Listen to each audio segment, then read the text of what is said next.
গাইবো হলো মনে ও কে কে কে কে ওখানে ভূত এফএম।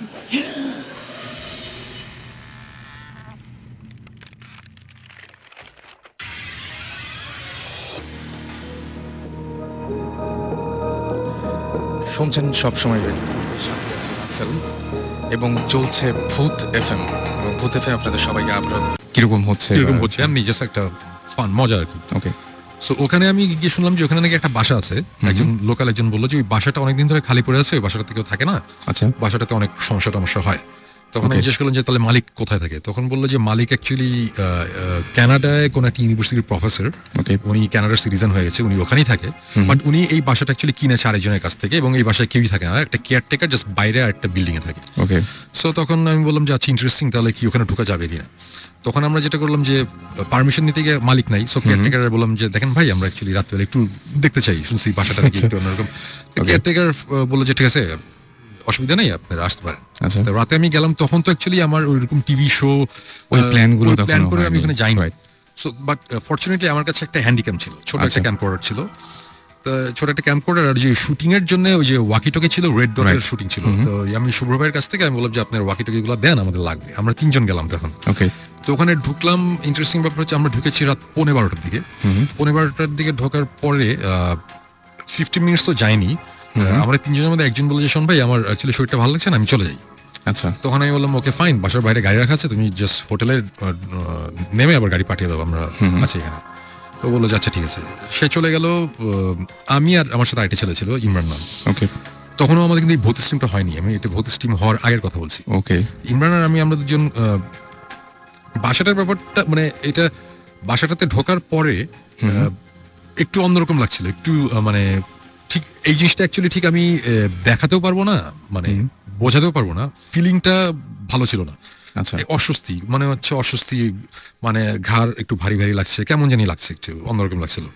তো আমি একটু পরে মনে করলাম যে হয়তো আমার প্রেশার টেশার বেশি বা কোনো একটা প্রবলেম হয়েছে। তো আমি তখন ইমরানকে জিজ্ঞেস করলাম যে ইমরান তোমার, তুমি কি ঠিক আছো, তোমার কেমন লাগছে? তখন বলে যে শুন ভাই আমারও কেমন জানি একটু ভালো লাগছে না। আচ্ছা তখন আমরা সব একটা একটা করে, দোতলা একটা বাসা, আমরা একটা একটা করে রুম ঘুরতে ঘুরতে শেষে আমরা আবিষ্কার করলাম যে দুটো রুম আছে, একটা দোতলায় কোনার একটা রুম, আর একটা হচ্ছে একতলায় কিচেনের পাশে একটা ঘরের মতন, ওখানে অনেক লাকড়ি টাকড়ি পড়ে আছে। হ্যাঁ, আচ্ছা বাসাটা পুরো বাই দ্য ওয়ে, বাসাটাতে কোনো ইলেকট্রিসিটি নাই, পুরো ও মাই গড এটা তো ধুলা নাই, ধুলা আচ্ছা। কিছু নাই, কোনো ফার্নিচার টার্নিচার তেমন কিছু নেই, 2-1টা শেলফ আছে, মানে এই বাসাটাতে কেউই থাকে না। কেউই থাকে না এবং সবচেয়ে ইন্টারেস্টিং ব্যাপার যেটা আমাকে স্ট্রাইক করেছিল যে জিনিসটা, সেটা হচ্ছে যে বাসাটাতে ঢোকার সময় কেয়ারটেকার যখন বাইরে একটা তালা ঝোলানো ছিল, তালাটা খুলে দিয়ে কেয়ারটেকার দরজাটা খুলে বললো যে আপনারা যান। তখন আমি বললাম আপনি যাবেন না? বলল না।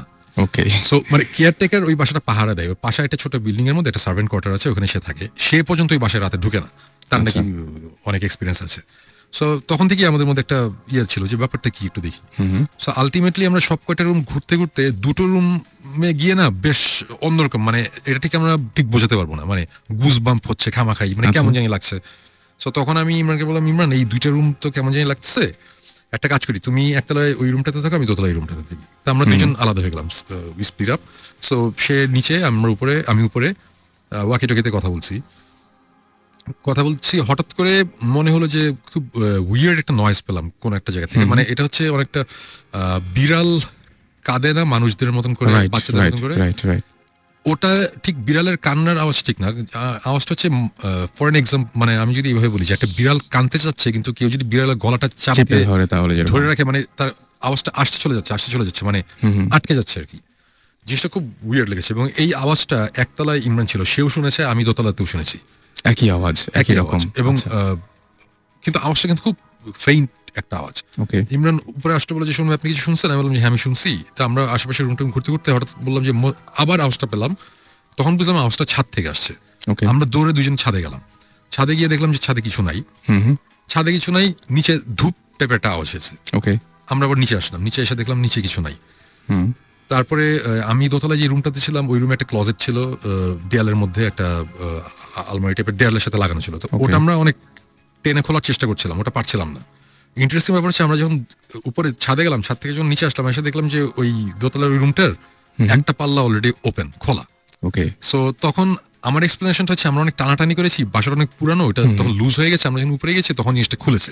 So Okay. এটার সাথে ভৌতিক কিছু নাই। সো ব্যাপারটা এরকম। আচ্ছা বাট এতটুকু আমি বলবো যে আমরা যতক্ষণ এই বাসার মধ্যে ছিলাম আমাদের একটা সময় এসে বুঝলাম যে আমাদের মানে মাথাটা অনেক ভারী হয়ে যাচ্ছে। মানে এই জিনিসটা কখনই আমি বোঝাতে পারবো না যে ফিলিংটা কি।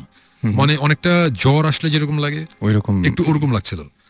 তারপরে একটা সময় আমরা ওখানে থাকতে থাকতে একটা সময় যেটা হলো যে আমি ওয়াকিটকিতে নিচে একতলায়, তখন ইমরান দোতলায়, আমি আমরা আলাদা হয়ে গেছি। ওয়াকিটকিতে ওকে বলছি আচ্ছা তুমি তো কিচেনের পাশে দেখো, মানে পুরো ঘটনাটা ছিল এরকম যে তুমি তো কিচেনের পাশে অনেক খিদা লাগছে, দেখো তো ফ্রাইড চিকেন টিকেন পাওয়া গিয়ে ফাইলিং করছি জাস্ট মানে হালকা করার জন্য সিচুয়েশন, কজ একটু কেমন জানি লাগছিল।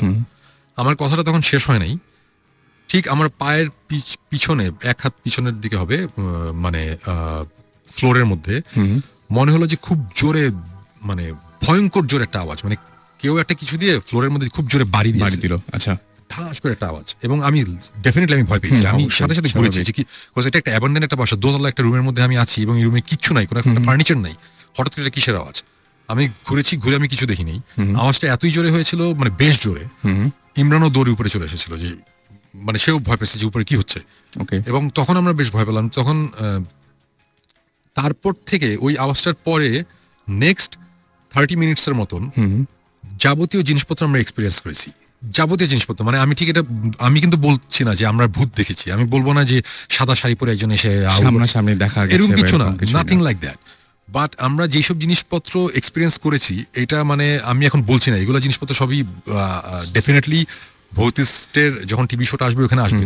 বাট এরকম কিছু জিনিসপত্র আমরা এখানে দেখেছি যেটা কোন অবস্থাতেই বাংলাদেশের একটা মফস্বল টাউনের একটা বাসার মধ্যে, যে বাসাটা 70-80 বছর আগে বানানো হয়েছে, সেই বাসায়, ওই বাসার কনস্ট্রাকশন, মানে বাসাটা বানানো যে হয়েছে, সে আমি একটা সাইন দেখেছি একটা ফ্লোরের মধ্যে খোদাই করা মোজাইকের মধ্যে, এগুলো জিনিস থাকার কথা না। এগুলো খুব আমি জাস্ট এতটুকু ভেঙে বলি যে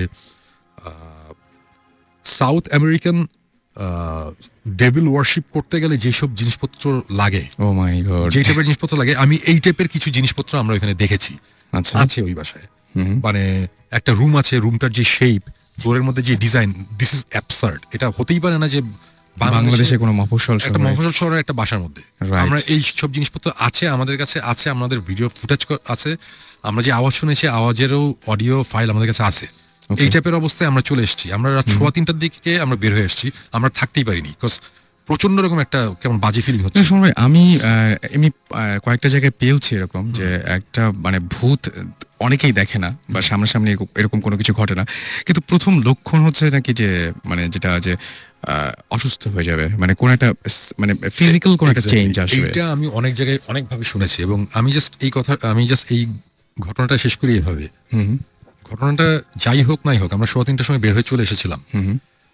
যখন আমরা হোটেলে এসেছি, হোটেলে আস্তে আস্তে ইমরান বললো যে শুনবে আমার শরীর অনেক খারাপ লাগছে। রাইট।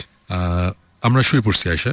আমাদের যে ভিডিও ফুটেজটা ছিল, ওই ভিডিওর ফুটেজটা তখন ওই যে শুভ্র ভাই ওখানে ছিল, গাজী শুভ্র, রেড ডটের, ওনারা যে অ্যাডের কাজের জন্য। শুভ্র ভাইকে আমি দিয়ে বললাম, শুভ্র ভাই এই যে এই ক্যামেরার এই ফুটেজ, আমার কাছে একটা ফুটেজ আছে, এই টেপটা আছে, টেপটা আপনি রেখে দেন, রেড ডটে পুরো আন্ডার লক এন্ড কি রাখেন, এটা খোলার দরকার নেই। এটা যখন আমাদের মনে হবে যে খোলার টাইম হয়েছে তখন আমরা খুলবো, এখন দেখার দরকার নেই। এখানে কিছু জিনিসপত্র আমরা দেখেছি যেটা বা আওয়াজ আছে, আমার কাছে ভালো লাগে না, এখন খুলতে চাই না, বেশ অশুভ লাগছিল। হ্যাঁ, শুরু ওটা ওইভাবেই রেখে দিয়েছিল। এবং আসার সকালবেলা মানে ঘুমাতে গেলাম রাত তখন কত সকালের দিকে ঘুমাতে গেছি, দুপুর 12টার দিকে বাদে ঘুম থেকে উঠলাম। ওঠার পর ইমরানের, আমি বুঝলাম যে আমার অনেক জ্বর, আমার 102-এর মতন জ্বর ছিল, আর ইমরানের তখন অনেক জ্বর এবং সে বমি করছে কন্টিনিউয়াসলি। সো আমার কথা হচ্ছে যে হয়তো বা ওই বাসাটা অনেকদিন ধরে আটকানো, কোন রকম গ্যাস বা কোনো জার্ম কিছু ছিল, এই জন্য হতে পারে, মানে আমরা বলছি না। কিন্তু আমি কিন্তু পার্সোনালি কোইন্সিডেন্সে বিশ্বাস করি না। এবং এই যে এই ঘটনাটা ঘটলো, এইটা অ্যাকচুয়ালি আমার জন্য অনেক বড় ব্যাপার ছিল, এই কারণে আমরা যে জিনিসটা ফিল করেছি ফিজিক্যালি আমি ভালো ছিলাম না, তো যেই কারণে এটা আমার মনে অনেক ভয়ঙ্করভাবে দাগ কেটেছিল। এবং গেস হোয়াট, আমরা ভৌতিক টিমটা আবার যখন ফর্ম করার পর প্রায় 1-1.5 বছর পরের কথা, ওই ফুটেজ আমরা নিয়ে বের করলাম আবার, আচ্ছা, দেখার জন্য। আমরা তো আমি তো এর আগে ফুটেজটা ওই যে জাস্ট ছোট ওই যে মোবাইলের মধ্যে ছোট ফাইল করে মোবাইলের মধ্যে দেখতাম, সো রেজলিউশনও ভালো ছিল না। যখন আমরা ওই টেপ থেকে, আমি একটু জাস্ট ইন্টারাপ্ট করি, সুমন ভাই ফুটেজ আমাদেরকে প্রথমে দেখাতে চাইনি। আচ্ছা, হচ্ছে মানে তখন আমরা ভর্তি স্টিম টুম সবকিছু ছিল না, এই না সে না, ওনার শরীর একটু খারাপ ছিল for long time. So he was like না এটা এখন দেখার দরকার নেই এসে, কিন্তু উনি ওই ঘটনা কিছুটা আমাদের বলেছিলেন। তো আচ্ছা আমি আর জিবরান অনেকদিন ধরে শুনুন ভাই উই ওয়ান্ট টু গো দেয়ার, আমরা যাবো এসেই, হি রিফিউজড। তখন আচ্ছা। ভৌতিসের ব্যাপার ছিল না, বাট হিজ লাইক না ওখানে আমি আবার যাবো একবার, কারণ আমার ওখানে গিয়ে দেখতে হবে যে ওখানে আসলে কি হচ্ছে, কিন্তু আমি ওখানে কাউকে নিয়ে যাবো না। ওকে তো এই করতে করতে করতে ফাইনালি আমরা বলতে বলতে বলতে বলতে দেন উনি ফুটেজটা বের করলো আর কি। এটা বেশ অনেকদিন পর, 1-1.5 বছর পরের কথা। হ্যাঁ, 1 বছর At least 1 বছর। এক বছর পর